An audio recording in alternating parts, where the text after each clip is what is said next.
here at the Fly Tyers Expo 93 to tie a fly for you called the Humpy. It's one that's probably misunderstood by an awful lot of fly tyers, and we'll get started by placing a base wrap.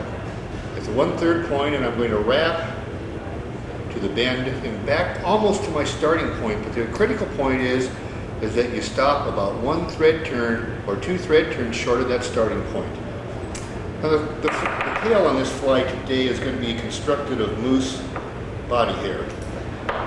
I've already put some in my hair stacker and selected it and prepared to tie it in. Let's talk about proportions for a moment. The length of this tail is going to be equal to the length of the hook shank. And many people ask me at the shows that I go to, how many fibers do you put in a tail? Well, here's the way I decide the fibers in a tail. I give the hair one twist like this, and I compare it to the eye of the hook. And when I see that I have hair that's with that one twist is equal to the outside diameter of the eye of the hook, I know that I have enough hair to do the job. And I do in this case, and I'm going to go ahead and attach this tail equal to the length of the hook shank, extending to the rear. Now remember, I left that thread turn 1 thread turn short of the starting point, and I'll show you why in just a moment. And that's also a very critical step on this humpy. I'm tying this particular pattern with a gray tying thread just because I happen to like gray-bodied humpies. Now you'll note that when I trim off the excess, the trimmed ends fall exactly on the 1/3 point or the starting point. I'll go ahead and cover those up. If I had trimmed them off even with the starting point, then the ends would have stuck further forward and would have messed up the next step on the fly, which is the wings and the overbody. Now I'm going to put the tying thread in the middle of the body area and leave it hang just in front of the hook point. Now the overbody and wings is going to be formed from elk body hair. And in this case I also had it in the hair stacker and prepared to go ahead and tie. And then the proportions on this is a little bit more critical. Number one, on a hair wing fly, you want a clump of hair that's twice as big as the tail. That's so you can get 2 wings that stand up that are equal to that tail, and that'll balance the fly. On a humpy, however, getting the right proportions to turn out, you want a clump of hair that's twice as long as the tail. Well, now we've already measured the tail, so it's equal to the shank, and the shank is, of course, equal to the tail. So by placing the hair so that the tips are even with the end of the tail and trimming at the head area, you're going to have a clump of hair that's equal to twice the length of the shank. We'll tie that in the middle of the body area, just like we're doing right here, and attach it with very, very tight wraps at the first, and then spiral a little looser towards the bend and put some tight wraps in there. You'll notice that the hair kind of bubbles up in the middle there. What we're doing is capturing air in those hair fibers, and that captured air helps in the flotation. Now I'll just cover up that body with this gray thread so that I'll have a nice gray-bodied humpy. Advancing forward and leaving the thread hang exactly where I had started the original wraps at that 1/3 point. Now I'm going to pull the hair fibers up and over and prepare to tighten the overhump. Now people run into trouble because they think they can pull on these fibers and make it for a tight overhump, and that's not the case. You'll pull forever and never get a tight hump. However, if you'll hang on to the hook and the hair fibers and push right here, 2 pushes, and you've got a very, very nice tight overhump, and that's what you're looking for. Now I'll take a couple of wraps over and gradually snug them up. The other problem that tyers have when they tie a humpy is that all the fibers fan down and end up underneath and cover up the body color. Well, we're going to correct that right now before we go any further by pulling up on the wing fibers and relaxing the thread. And you'll notice that it pulls up, and then when I pull back down, it tightens up and stays up on top, and I'll take several other turns to anchor that, and some real tight turns to hold it in place. I'm going to go ahead and stand the hair fibers up for the wing by wrapping a nice large ball of thread in front, and that will, kind of in a cone shape, I guess is what I'm going to tie. It'll be tapered towards the eye with the large end of the cone pushed tight up against the hair fibers. That keeps them standing up nice and straight. And we're tapering and shaping towards the eye of the hook right now. And you'll note now that with that cone tied up against there, those hair fibers stand up very, very nicely. Now I'll leave the thread hang behind those fibers, fan them out, and divide my wings. And you'll note that I have them fairly evenly divided. I'll turn them your way so you can see what they look like. Turn them the other way so I can see what they look like too, and also get the other figure 8 in there.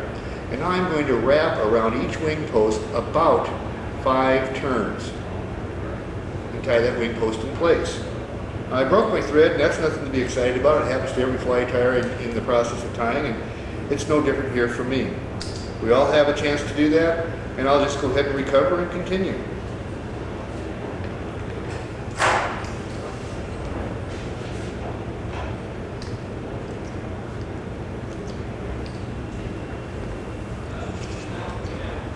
Okay, again, a couple of turns around that wing post to hold it in place, and then tie it off. Now remember that the wing post nearest you has not been wrapped around yet, so I'll take 4 or 5 turns around that as well. And then wrap and put it in place. Now the next thing that we're going to talk about before we go any further is the hackle. Now I'm going to move a couple of hackles from this neck hackle.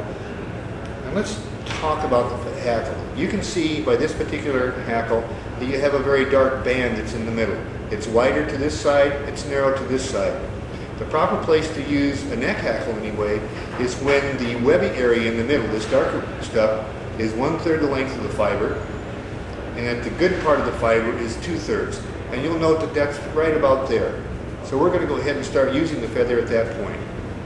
I'll pull off the excess so that it's stripped away and prepare my other feather the same way.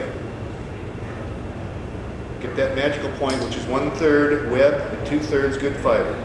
I like to start my hackle so that they oppose each other, and I've never come up with a good reason why, so I'll just tell you that that's a personal preference and let it go at that. I tie my hackles in place with a figure 8 over the top of the wing, or over the top of the stems first. It gets the hackles pointing in the directions that I want them to go. Now I reach up and grab those stems and pull forward as I go in front of the wings, making those stems turn a 90-degree angle. When they turn that 90-degree angle, they'll never ever pull out when you're wrapping them. And that's kind of important, and it's also very frustrating if it happens to you very much. Now I usually wrap my hackles one at a time, and I start with the one towards the back. I'll take 2 turns behind the wing, and the rest of the turns in front of the wing, spiraling forward as I go towards the eye.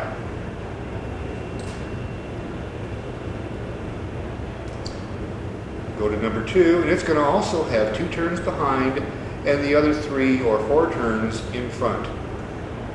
First one, second, moving forward, filling in the spiral space, the spaces left by the spirals from the first hackle.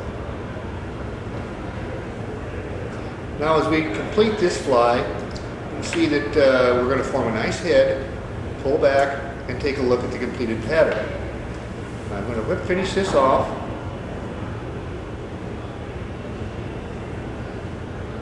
Trim off the excess.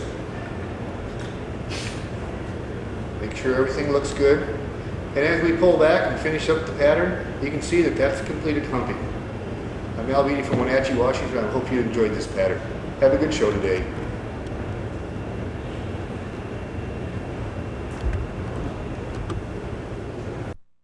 I'm Frank Knapp, and I'll be tying the beadhead caddis larva, and it's a pattern I invented, and here we go. I'm tying these on a Tiemco 2457. It's the curved scud hook, the heavy wire one.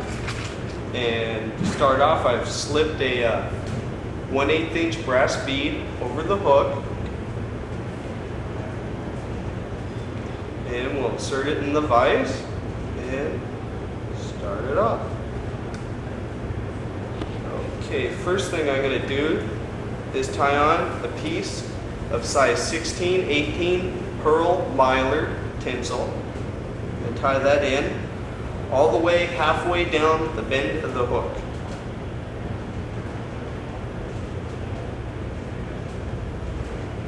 Next, I'm going to dub on some Borden's Hairtron in olive.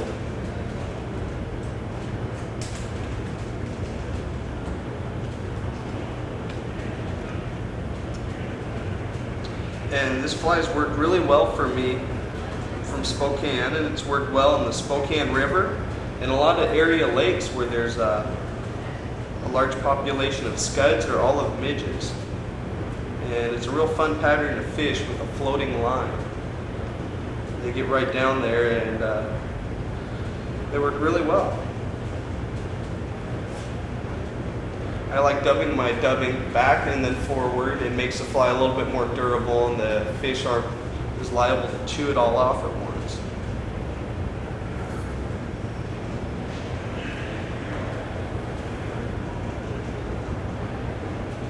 Next, I'm going to wrap the tinsel.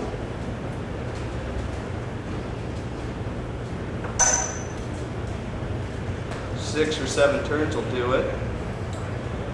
It just gives the fly some sparkle. Tie it off.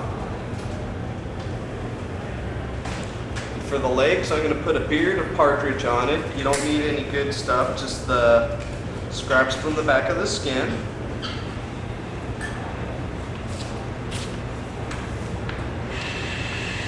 Tie in a pinch under the fly.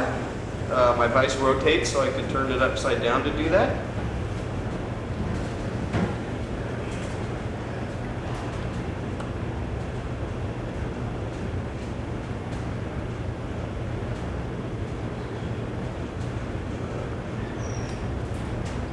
Nope, that bead's sharp. It just cut my thread.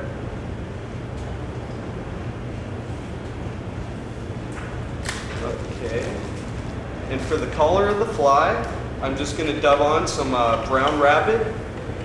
So, actually it's real dark like a chocolate color for the collar.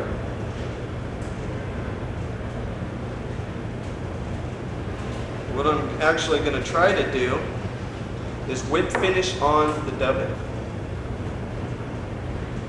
And you'll see I've got about 1 inch of dubbing down there. And I'm going to take and make that part of the whip finish. That way no thread will show.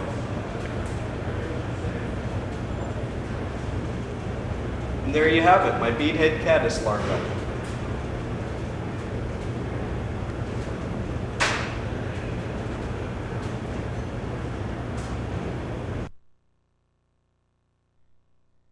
Tim Coleman. I'm going to tie a chronomid I call crystal chronomid, and simply refer to it as a trailing crystal flash beyond the tail, and it looks like a air bubble.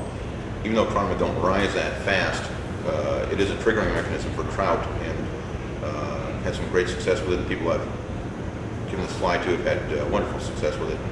It's just something that I think helps trigger the striking motion of a fish. Anyway, I tie in about 2.5 inches beyond the fly. And you can adjust this on the leg. That's what's kind of nice. You can either cut it off or leave it on there, depending on the situation. I find also if you have early season angling with darker water, it really makes a difference. I just tie it at the back. And the rest of the fly is put a wrap around to keep it so it goes straight down the end of the fly at the end. I also like to use these 207 and 205 BLs from the Tiemco. First of all, the barbless, and they give it a real nice curved look to it, more natural, if you will. And the body is real nice to work with. It's simply a thread body, so there's nothing real difficult. All you have to do is build a nice taper with your thread, and I'll show you that in a minute. And I've got that tied in. And thread back up so I can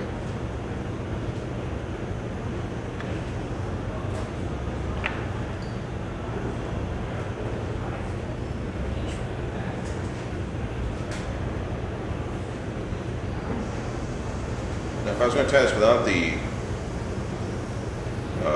crystal flash in there, at this point I would put in a piece of white marabou for a tail, but I think that's unnecessary at this moment. I'm going to be putting in what's going to be the rib. I'll tie that underneath.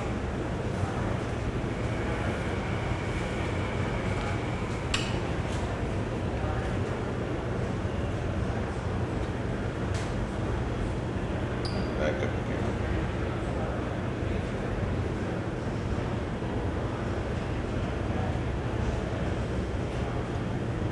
try to keep a flat thread because the thread is the body. I don't want a lot of roundness in it.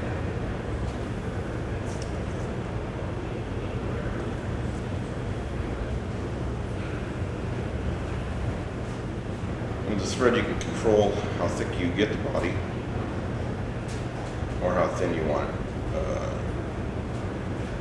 Whereas other materials, I find that even with Swanadace or anything like that that you're using, I find that you have too much segmentation. Well, these chronomet are segmented, but they're segmented very lightly.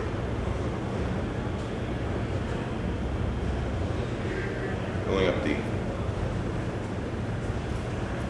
abdomen to get a nice taper.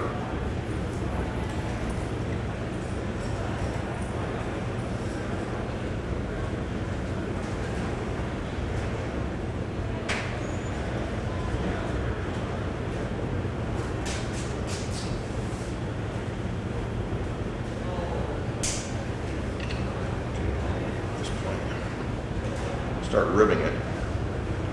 I'll keep my ribs kind of tight and just using the French tinsel. Oops. Nice thing about having a thread body is you can go right back and correct this problem when you do break.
Back in business.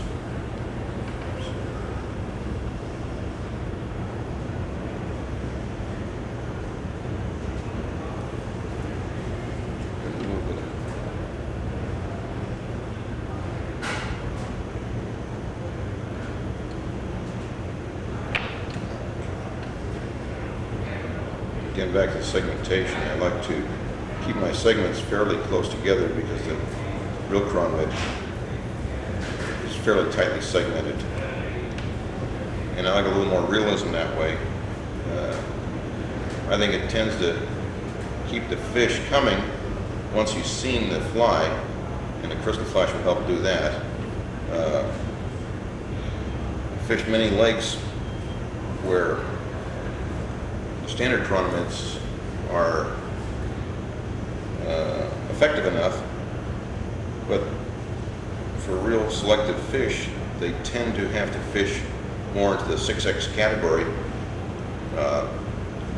5X would be large for a lot of chronomet because of the realism, where I can fish into the 4X range. So when I get into larger fish, I can first of all get them in quicker, which helps me release them without exhausting the fish, especially in the hotter regions. So I also have less break-offs, which I like a lot than the other people that I fish with. I'll put a piece of white marabou at the front. Again, just a touch of realism.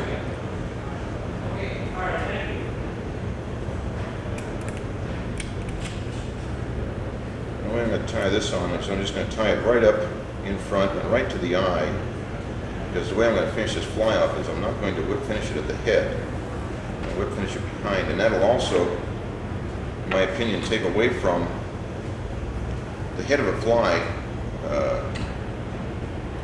Tend to leave a gap. And again, taking away from the realism. This will tend to hide the eye of the hook. And I'm just trying to make as many things in my favor as I possibly can. Now I'm going to build the thorax up here a little bit.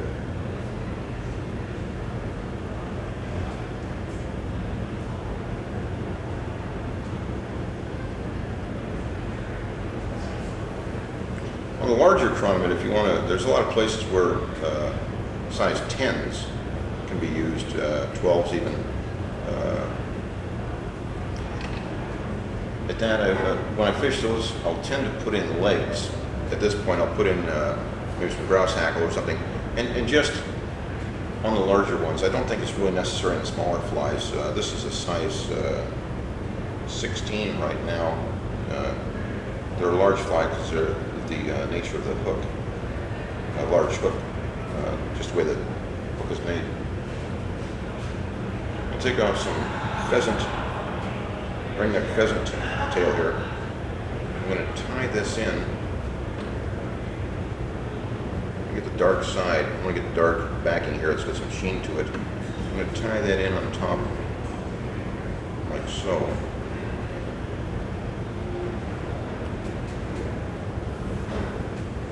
Back.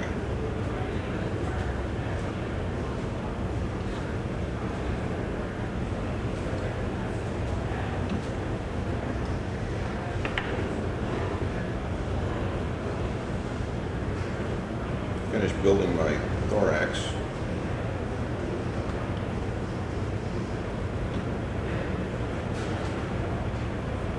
I'm going to take my wing case here.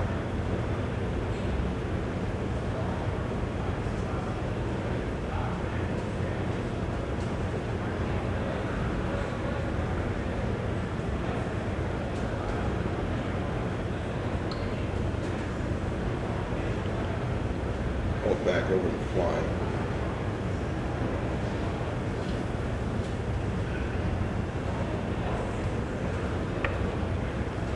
Cover up the butt ends and then whip finish right there.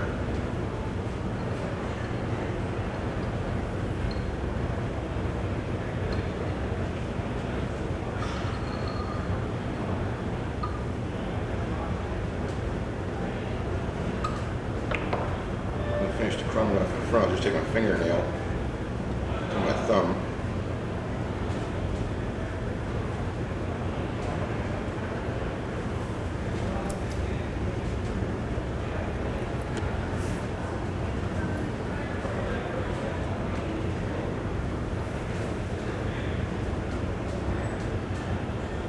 Spread it out and give myself a nice little look. Again, see, I've hidden the eye of the hook. Again, tending to get a little more realism there. Now, one more step I do, and it just takes a little bit to do, I take the competition glossy, and the reason I use competition glossy is it gives a tremendous sheen to the fly, and this is an extra step. I'll take and completely cover the fly, the wing case all the way down to the trailing air bubble, if you will, and then back, and I'll put 2 coats on there. It'll give it a tremendous sheen. It looks very realistic at that point, and that again, the chronomid have a casing, a sheen, if you will, on their case, and that's just, again, one more step adding realism. This is an extra long step, but I think you can just get the idea by covering completely in competition glossy. It gives it a real high sheen. And you've got a nice little fly that gets suspended. And that's what you're trying to get, is that look right there.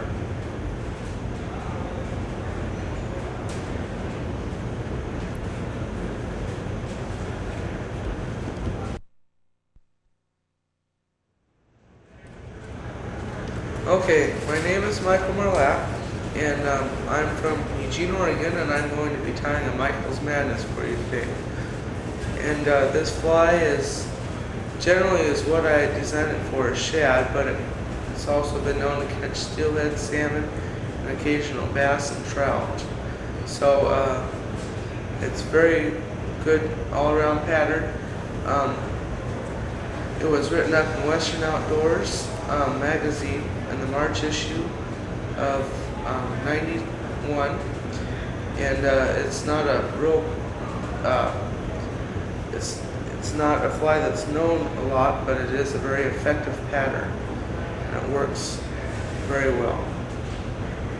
And generally, what I do when I'm fishing it on the Umpqua River is for shad, and that's where I find it's worked best for me.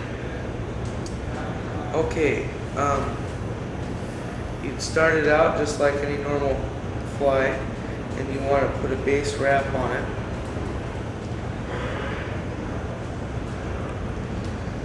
Okay.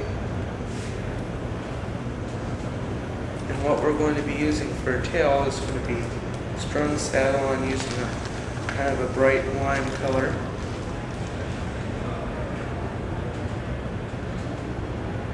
Find a good feather here.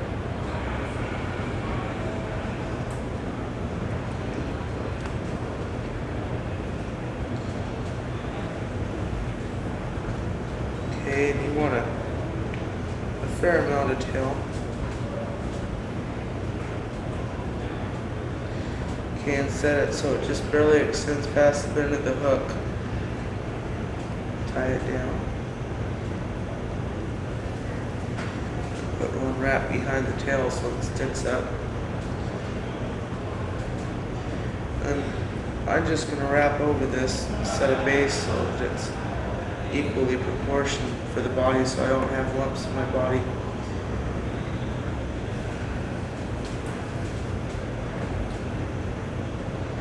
I'll put a little head cement on it.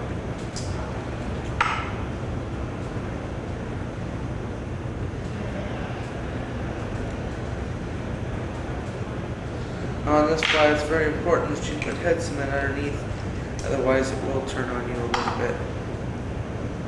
Okay, the first thing to go on is your edge bright. Now what I've done, a lot of people I know has had problems cutting this stuff. And what I use is just a plain old paper cutter, not the pull down handle ones, but what I have is one that's just set up and it's about that long. And it's got a sliding blade on it hooked on.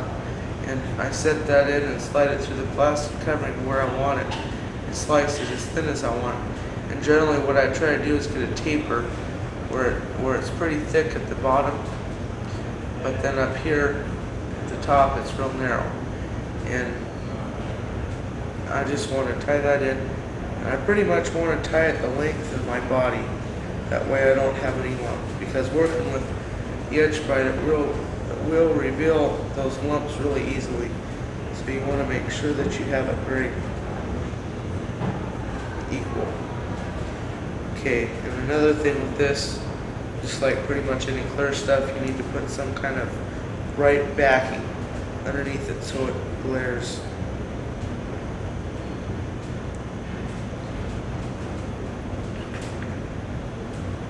Put some tinsel on. Now this is just gold silver mylar tinsel. I want the silver side showing.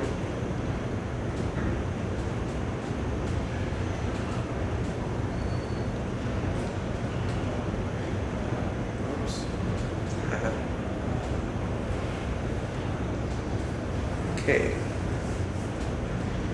just go ahead and wrap this around.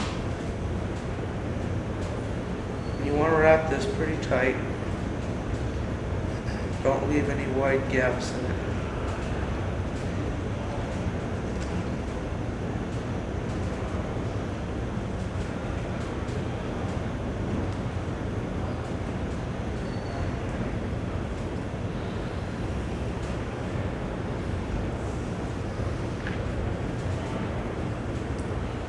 Okay, now is the trick for the edge bright.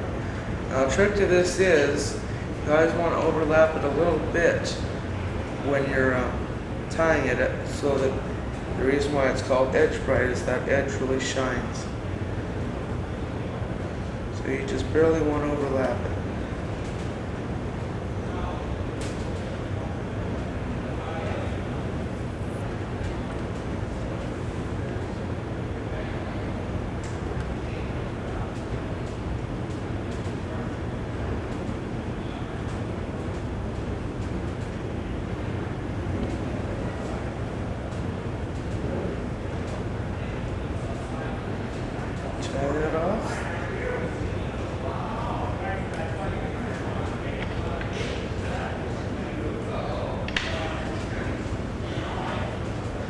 Okay, now the next thing to go on is another piece of this line for your hackle. And really with this stuff, it doesn't matter too much. I'll show you later the reason why, but it won't matter too much about your size of your hackle as far as getting it oversized. You don't want it undersized. If anything, you want it oversized.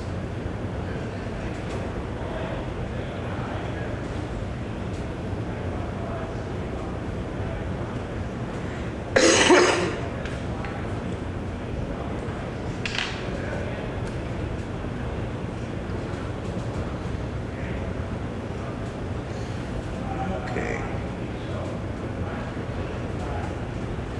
Generally, I put about 6 to 7 wraps of hackle on.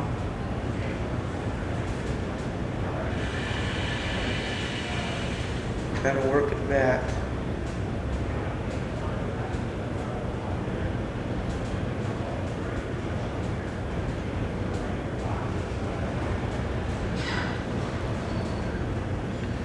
Okay, and trim this off. Okay, the next thing to go on is your crystal flash. Alright, just basically with this, you can use different types of crystal flash, but what I want to do is stick with pretty much the same color combo. Now on the bodies, they make this edge bright in all different kinds of colors, and you can use probably some of the best for shad color combos is orange body or purple body with orange hackle. But there's all different color combinations that you can use. Okay, now what we're going to do with this crystal flash is just kind of tie it on, and we want to spin it around the hook. So now this stuff is kind of hard to work with for spinning, but you just want to kind of scoot it around the best that you can. Form a bullet head. So we're going to push this back over.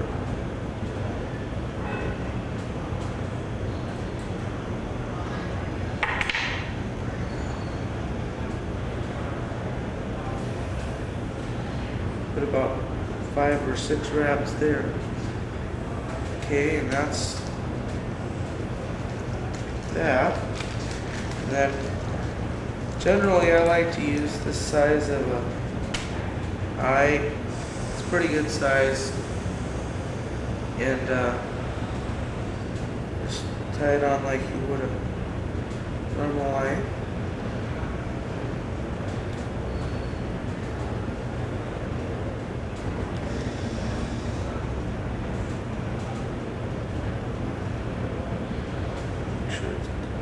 Good and tight. Don't want it to slip on us.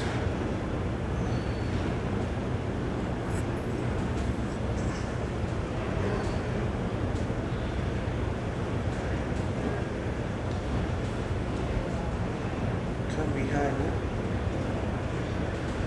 Put a couple more wraps on there. Okay, and now that's the fly. Whip finish it, and I put it right behind these eyes. Now on all my flies, I always whip it twice. The reason for that is just in case one whip finish comes undone, I always got a second. I find that it gives me a little bit more use out of the fly. Put some head cement on it. Now I soak it up pretty good at the head that way. Make sure that these eyes aren't going to move around.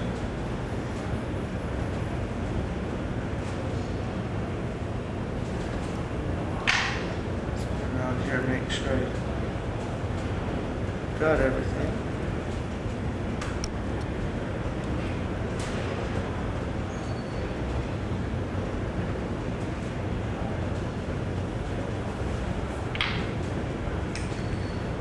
Okay. Now, here's the reason behind the hackle. What we're going to do is we're just going to trim it around even with the point of the hook. Kind of want to use something to steady your hand.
Okay, there's the finished Michael's Madness.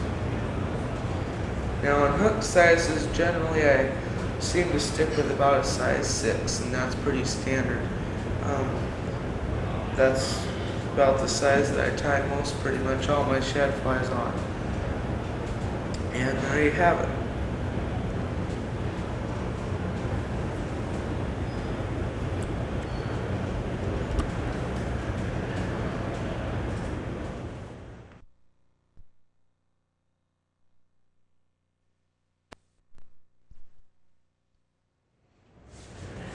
Okay, we're going to tie the buffalo stone, the folded wing case stonefly nymph. And what we're going to do is, as you can see, it's here in the hook. It's got the case has been folded into 2 segments. And we're going to take it right through her step by step. Okay? Now, the first thing we're going to do is we're going to pinch a barb off on our hooks. Everybody's got to do that. We got to have barbless. Catch and release, the only way to fly. To get our hook in our vise, we use 6/0 thread, 6 or 8/0. I'll use either one. And we're going to cover the shank with real wide spirals down to even with the point of the hook. Clip off our excess. And next we're going to take a piece of lead, wind our thread forward, and on the front and back side of the hook, we're going to take and tie the lead in so that it's laying right along the shank of the hook. We're going to tie it in, and we just pull on a little bit, and we just keep going right down, go right over the point of the hook again.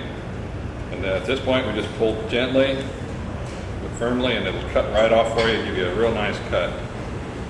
Go back here, we're going to tie it on to the side, on your side of the hook, my side. Make sure it's nice and flat. We want to tie this as a flat abdomen fly. Wind it right back. Again, we use our thread to cut our lead so that we have a nice flat little area. Can we see that all right? We have a nice flat, it's going to be very flat abdomen here. We wind it down and we tie it in real nice.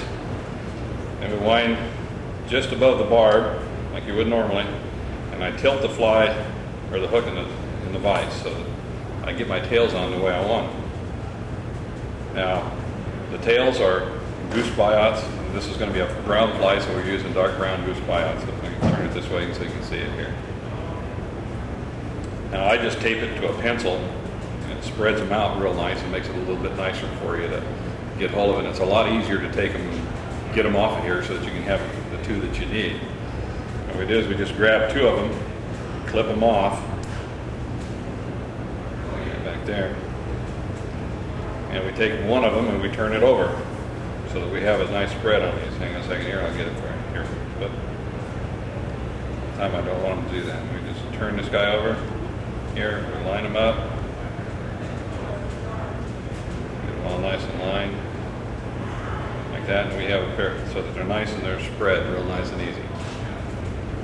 And we'll grab them, and we'll put them right up to the hook, and take 2 soft loops around here, real soft, and then we pull it up tight. Because we want the tails to be pointing straight back. I don't want them pointing up, and I don't want them pointing down. We want them pointing straight back. Now we just wrap the butts down, we clip them off. Make sure your bobbin and thread are out of the way and reach under and clip this guy off. We tie all the butts down real nice and tight. They're right there. Now we're going to take a little bit of brown dubbing here. I just use a rabbit fur. I don't want to put very much on. We do want to put just about that much right there. That's all we need. You can see that all right? I'm going to wind back, and what we're going to do is we're going to X between the tails. Here. Come right through there, right up here. We're coming right up between the tails, right here. We're going to come right up between them again. We're going to wrap them down. We want these tails fairly nicely spread.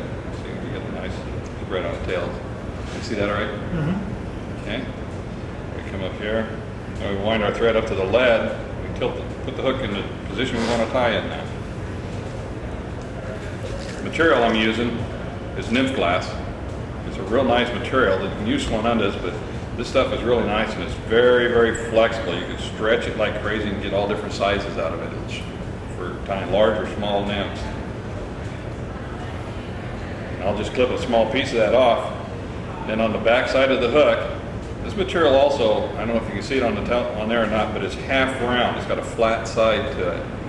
So we tie it in on the back side. We're going to tie it flat side down. We just sort of bump it up against the lead and go over it real soft with a couple loops of thread. So I can get it here. You're going working right. Give me a little more thread. And if it pulls around, just use your fingers and pull it up. Now we want to butt it up against the lead because what we're going to do is we're using this as a filler, this particular piece. We come right on up towards the back of the band. We always make sure that it's up on the side. Now we start tightening it down, and as we tighten it here, we're going to pull it. We've got to pull it real sort of tight, and then we're going to cut it. And that little butt that I cut off will slide right back in under the thread so that we don't have a real bad lump there. We're going to wind back forward. On this side, we're going to take the flat side, and we're going to make sure the flat side is out, pointing towards us. And we'll explain that to you here in just a second. The same technique you use when you're tying gold and silver, two-sided tinsel on one that's gold and silver. Right here, we make sure that we have it here. Make sure we're right up alongside the shank of the hook. We don't want this fly to be out of proportions here. Yeah, we're all right. You see, I've filled in my space here, and I've filled in the space on this side so that we've got it nice and filled. Right there. Now at this point, I'm going to take some black yarn on all these flies, no matter what color you tie it. Use the black yarn underbody. And we're just going to tie it on with a soft loop just to catch it there right up on top. We're going to wind right back as far as we can here to that knot of thread, further we put in here. And at this point, we're going to head cement this. I want to cement this right up on top of here. Now we're going to take the yarn and we're just going to cover all this lead with the yarn all the way forward, right there to it just dropped off the lead, and then we're going to wind back. There we go here. And we don't care if we have a little buildup here in the thorax area. This is going to be just fine. And we take and throw just a standard little old half hitch. That's all we would, just put a half hitch. Clip your thread off. Now we just spiral our thread forward. And we spiral it to the back again. So we bind it all down and come to where the thorax is going to end, which is about halfway down. Now, we've got the flat side towards us. As we pull it over, it's going to lay down. The material tends to want to twist, and it'll lay right down. And now we'll have a nice segmented shape to it. As you can see, it's nice and segmented. And if we didn't do this, it would be the flat side would be up, and it'd all run together, and it wouldn't be as nicely segmented. We just wrap it forward. This is a large fly, so I'm not going to pull on it to stretch it and make it small. But it takes about 8 wraps. I think I did 8 wraps there. 7. One more. 8 wraps. Forward. Bring it up here on top. Bring our thread across about 3 times. And we pull it back, and we take 3 wraps in front of it. Now we give it a pull. Whoop. I knew that was going to happen. Let's see if we can get away with this here.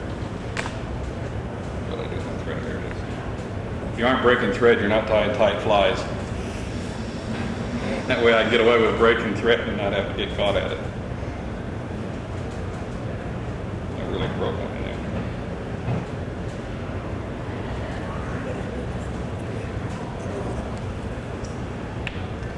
there. Okay, here again, like I said, we don't care how much thread we build up on this guy. We aren't going to lose anything at this particular juncture. Yeah. Be real nice, my bobbin got a nick in it.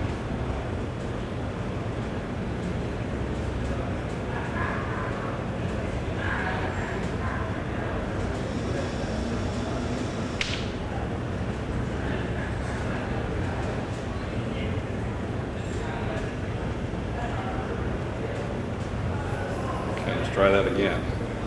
Take about 3 wraps. I'm going to go in front of it again. I'm not going to pull it this tight this time. Pull it up here nice and snug, and then we flip it off. Now again, that little burr has buried itself. And we're going to wrap it down real nice and firm. I want a lot of wrap on that. Next is we're going to use just standard old turkey tail. And I take a pair of dividers to get the width of my tail. Show you how we do that guy right here. The material is also treated with Flexament cut 3-to-1, 3 parts of 1 part Flexament to 3 parts of lacquer thinner, and it makes it very, very thin and it dries very fast. You just brush it on with a cotton swab, and the reason I do that is that Flexament is very flexible and doesn't stiffen your feathers up, and as you can see, the feather won't come undone on you, and it still stays real flexible, and it doesn't ravel on you. So we've got ourselves something that's going to really work for us. Now, I've taken 2 pins and I put one longer than the other, so that when I take and get ready to separate my quill segment, I take my measurement right here. I want my wing case to be the width of the gap of my hook. And I'll take this and I'll take the long one and I'll set it right up against where I run it off here. And I just shove it down in between it and just pull straight out. Now when I clip it, you'll see, I get this exactly the size I want, and it's consistent every time. So if I'm sitting down tying 2 or 3 dozen, or if you're going to tie half a dozen, you'll get them the same every time. Also, I tie mine in butt first, or by the tip first, and I tie it shiny side, flat side down. I don't like the shiny side. So I tie it in and I take a soft loop here, and then I tie it down forward of where I tied it down. Now I'll wind my thread back, and that way my wing case won't roll around on me, so that it doesn't, so it'll stay on the right side of the hook. The body is a loop spun body. This is a little loop spinner. Very simple little tool, commonly called a shepherd's crook, but it's a real handy little gadget and probably one of the best ones and the fastest ones to work with. And we take and we throw a little loop in here. We don't need too much. We'll wind this guy back, bring our thread about halfway up. We take our material. Now I'm using buffalo. It's fun stuff to work with. It's real leggy. It's real swimmy material. But you can use anything, seal clone, any of the Angora goats. Basically, hairs that are dyed the color you want it will work just fine. And I take a little clump of that and put on there. It doesn't take very much. Take our shepherd's crook and we hook it in here and put our hand underneath it and make sure that it's all set in there. It should look just about like that. So it's caught right in the middle of the loop. Now at this point, we take this guy here and we just start spinning this. And you should be able to see it start. There it goes. You can see it spin right into a loop right there. You notice I'm still real nice and shaggy, which is what I want. We're going to bring it around here. Now, as you can see, can you see this part of it all right here now? As you can see, we're caught right in here, and we don't have a real tight grip on our hand. As we go around, kick your bobbin out of the way, and it comes up here now. Take our fingers and we pull all the trash back, pull it all back out of the way so that we can, whoop. Yeah, that was going to happen too. So I'm just going to use my fingers this time to finish it. And I want to get all this stuff out of the way. I don't want it in the way. I like my fingers, but you shouldn't do that. But we're only doing one fly here. Okay, and then we just cut the thread off. Now at this point, if you're going to wing case, take your scissors and shave the top of the wing case off. The wing case is very flat on all your flies. There are none of them that I know of that are really big and bulbous. So what we're going to do is we want them to keep nice and flat. And this is going to be a folded one. We want it to be back a little bit, so we put our needle right here, and we push it over, and take a loop on it here, tie it down, put 2 loops on it, that's all we need. Pull it back nice and tight, and then we just catch the edge of that fold. That 2 rafts, we come down and we're going to make another loop. Spin that loop around here. Come forward to where our head is going to be. I got a flyer right there. I'm going to cut that out of the way. You notice I push my thread out of the way so I don't break it. Cut it. Take me a little bit more of my fur here. Take the fur, spin it out. This has got a pretty bad spot in it, so I'm going to throw that away. I just lay it on here. Just lay it on. Now we've got a nice little clump. You can see that right there. Take my spinner. We're going to hook it in here. I'm going to make sure everything's centered. So again, we're nice and centered again, and we just spin it into a nice little yarn here. Okay. Now I left myself a little bit more this time to work with, so that I should be able to get around my bobbin without any problem. Just hand it over is what I should have done last time. There we go. Now we start wrapping it in. And we wrap her right on in here, pull her nice and snug right into that yarn. Come around, keep coming. Keep coming here. We keep pulling it back. Keep pulling all this material back out of the way. Like so. Make an extra turn here. So. And take 2 loops over. Throw a few here in front, clip that thread off. Now we clip the material off on the top, make sure it's nice and flat again. Take our needle and we put it right about where we want it. Fold the wing case over and tie it in. Just take a few soft loops over it, make sure to pull everything up on top so she's nice and up on top. And then we'll pull it forward, pull it back, wrap in front of it, clip it off here, and we tie off and finish a nice little head on it. So, get our little trusty whip finisher out, whip finish it. I use a whip finisher, my fingers are so rough that I turn the thread into tore up material, but if I try to use my fingers, hand whip finish it. And there you go, you got yourself a little stone fly, buffalo stone made with buffalo hair.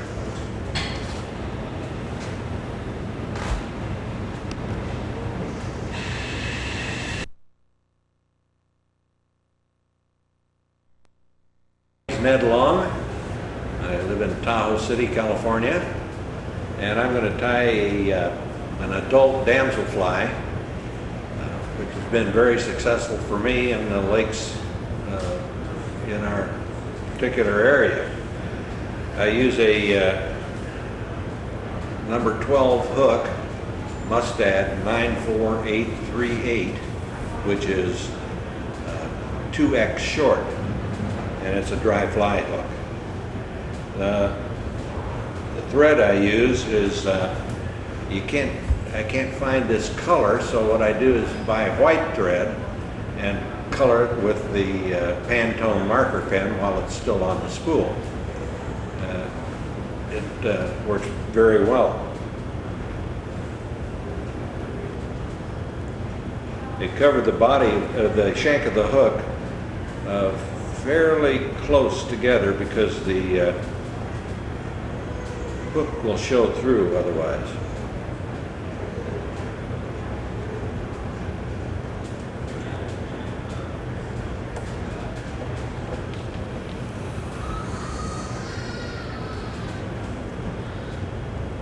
And then I put the eyes on. The eyes are made of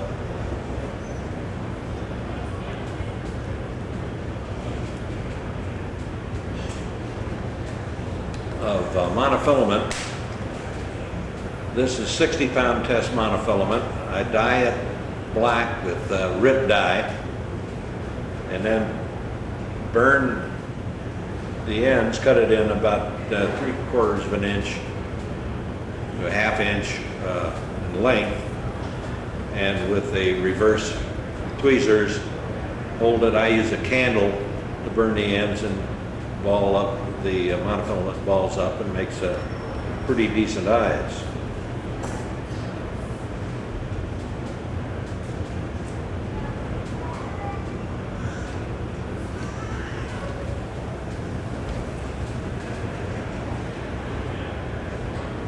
and you figure eight the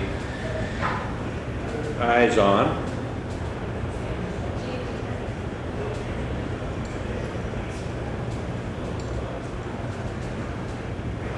You could put a drop of cement between these. I don't bother. I've never had any come off yet or twist on me.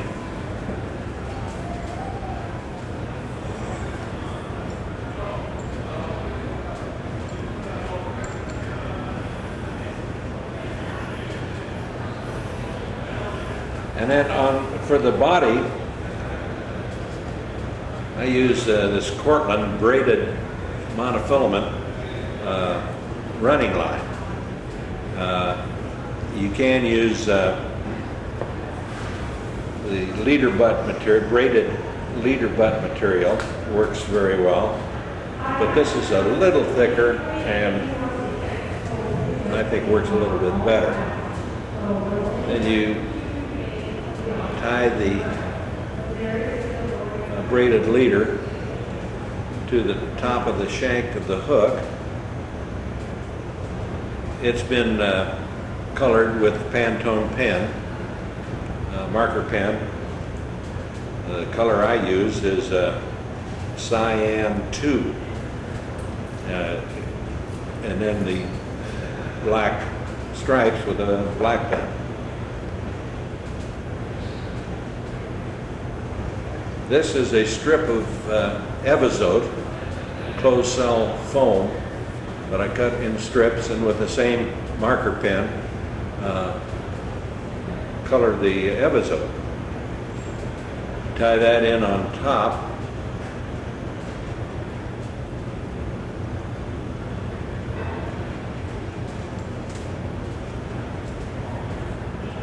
Wrap it back to about the bend of the hook. Come forward so you're squashing the Evizote pretty flat.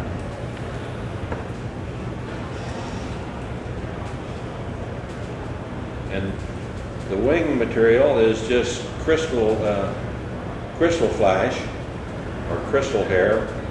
It's the same thing.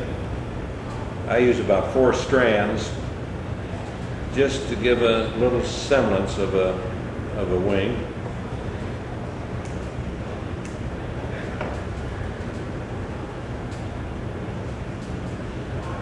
If you wet it, it kind of stays out of your way a little better. Figure 8 it right to the top.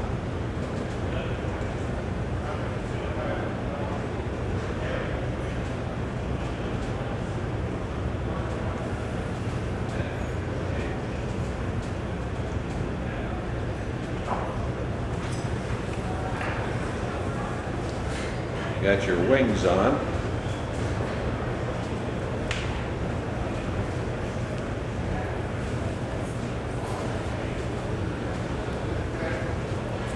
And put a piece of saddle hackle, is what I use. Should be dry fly quality.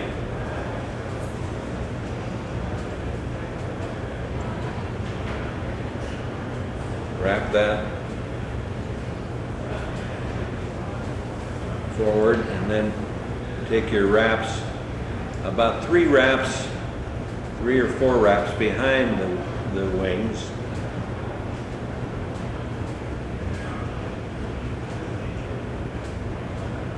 And then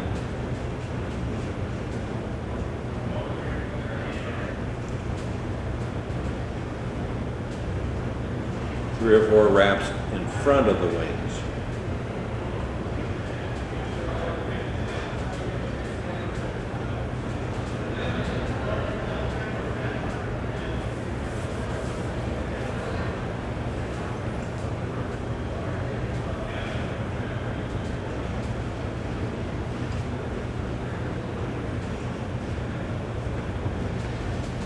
You want to cut a little V in the top of the hackle, then pull the Evizote forward be careful. Sometimes you can, using a small thread, this is 8/0, will cut the episode. So you've got to be careful there. A few wraps on that, and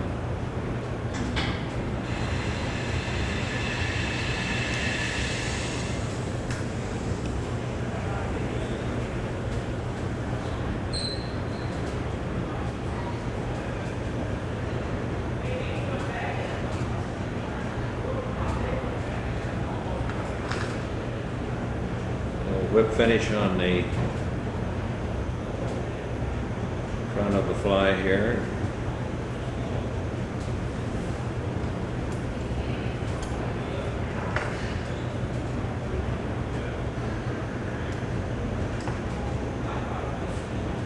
And take the wings both together, pull them straight back and cut them off right at the length of the tail.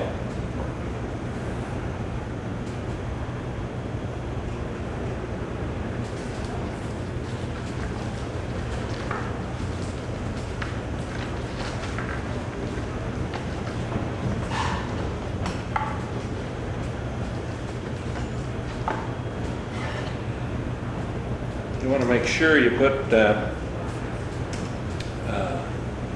drop of cement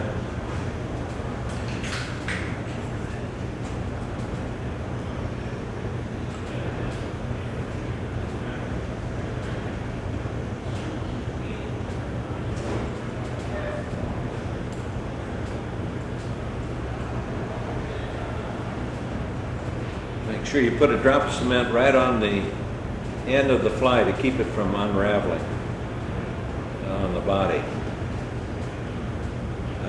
If you don't do that, it'll come apart and get frayed there. I always cut a V in the bottom of the hackle.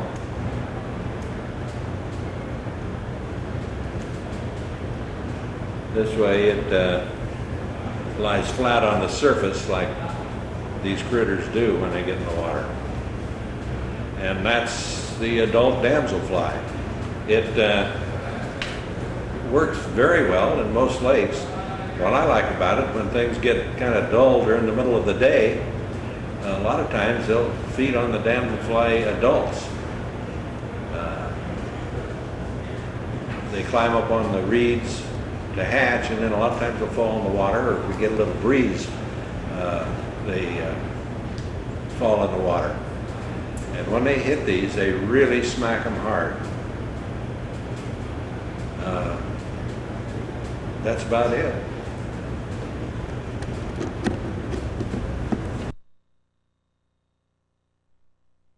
This fly is called a Mrs. Nelson. During the period of time when I was guiding in Campbell River area, I had a man come from South Africa. His name was William Vanderbilt. He was a wonderful fly caster and a fly tyer himself. And we were out parking by the kelp, and he was casting to coho with a dry line, and we had semi-streamer flies. Some of them were pretty short, but some of them were streamers of some length. And we'd caught a few fish, and it came to be about 10 o'clock in the morning, and he asked me, it was a little overcast, he said, what's that fly you have stuck in that net float? And I had a net float on the console of the boat, and I had a couple of flies stuck in there, and that's a good place to keep them because you're going to use them again or remind yourself what they're there for. I said, well, that's a fly that I've tied for my wife to use. And he said, do you think she'd mind if I tried the fly? And I said, of course not. We'll try it right on for you. We can pull up here against this this last kelp bed before lunch, and we can give her a go and see what you think of it. And we did that. We tied the fly on for him, and he started casting with it and proceeded to catch and release 17 coho salmon before 2 o'clock in the afternoon. We were supposed to have gone in at lunch at noon, but we ended up staying there until 2 o'clock in the afternoon. That would have been the last call for lunch at the lodge. So when we got back into the lodge, the fellas, the rest of the guides would say, well, how did you guys do? And William went on to tell him that I used Mrs. Nelson's fly, and I really caught a lot of fish on the thing. He says they're wonderful, wonderful mature coho. And the guides picked up the Mrs. Nelson's fly, and ever since that, this fly has been called the Mrs. Nelson. I'll tie it for you. It starts with a loop tied on the hook shank, and the hook, the loop for the trail hook is 25-pound monofilament. My tying thread is 4-pound monofilament. Reason for this, it doesn't stain in any way, and I epoxy the heads after I get them back and use the epoxy. I epoxy the heads, and it leaves a transparent cover, and the color of the fly is carried all the way through. Now, what I've done here, I'm using 25 denier, 24 denier fish hair, and it's soft enough and flexible enough that it's one of our best materials. We can't use polar bear hair anymore, and this really makes a very fine substitute. So, starting with white,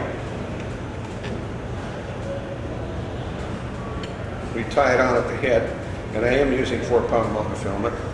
Then we put in a little flasher boot, and I use the flasher boot in its full length, and this way you're not cutting off half of it and losing half of it. So I just pull out the flasher boot, and then I fold it over on itself, and it tends to taper itself that way. It's an easy way to do it, I discovered a few years ago. And you like this flash in here, so it's nice to have. So I'm going to fold it back over here so it has a little more flash in it. Lay it across the back of the fly and tie it in. Easy fly to tie, but it's very effective. Had a man stop me this morning and said that he'd used this particular pattern up in Puget Sound, and it was so spectacular that his fishing partner made him come in at noon and tie a couple for him. He only had one in the boat, so they had a lovely, lovely day, overcast day on by using the Mrs. Nelson fly. Now this I'm tying fairly sparse.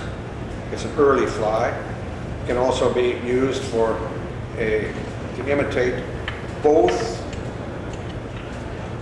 needlefish and herring, but it was tied primarily as a herring imitation to begin with. The herring in water, unless you have a very bright sunlight on them, you can be out in the ocean or in Puget Sound or up in the islands in British Columbia where the coho roam, and you'll see some bait fish on in a shoal almost, a large school of bait fish, and you look at the predominant color, it turns out to be purple. And if you look very carefully, this will vary from early in the morning till late in the afternoon, what happens to the azimuth of the sun.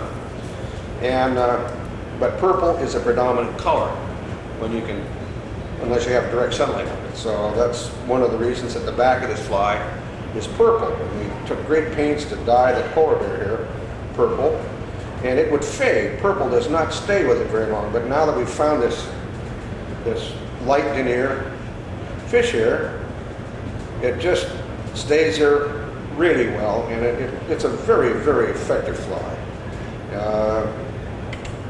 It's a wonderful thing to be able to do this because it helps the polar bear population, which right now is an endangered species, and we don't have to, not that we'd kill a polar bear just for his hair, but there'll be no demand for polar bear hair pretty soon, and that's going to help the conservation of that wonderful animal.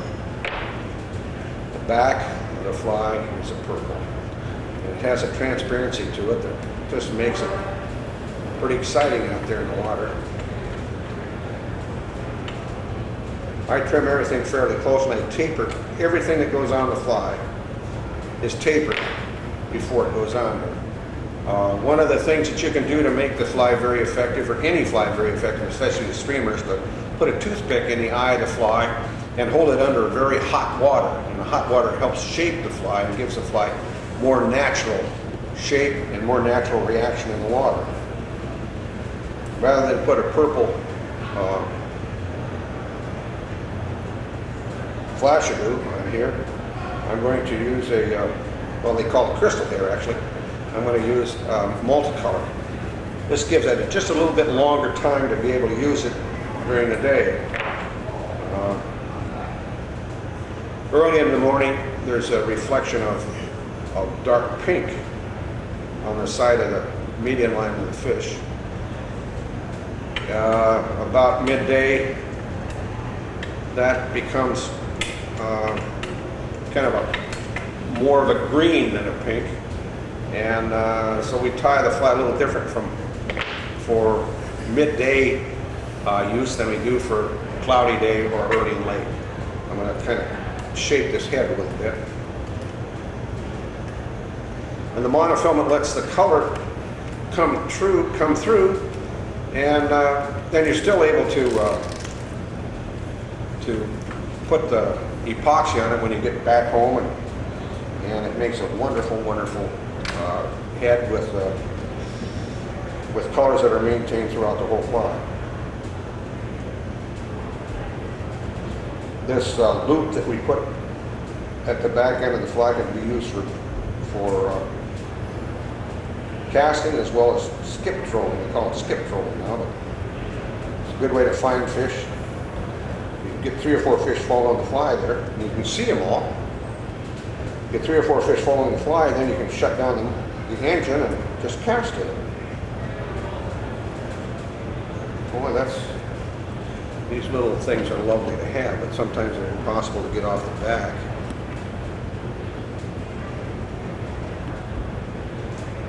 Got one.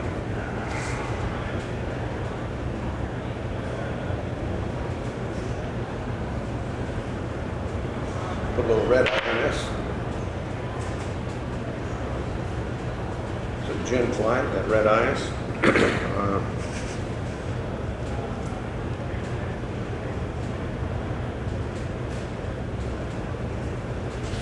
These were developed over 15 years. The colors and the usage for these flies.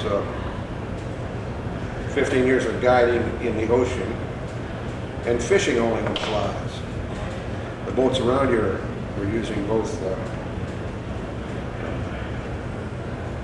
bait and plugs and anything else that came to mind, but I guided with flies only and was very happy with the results. So are my people that fished with me.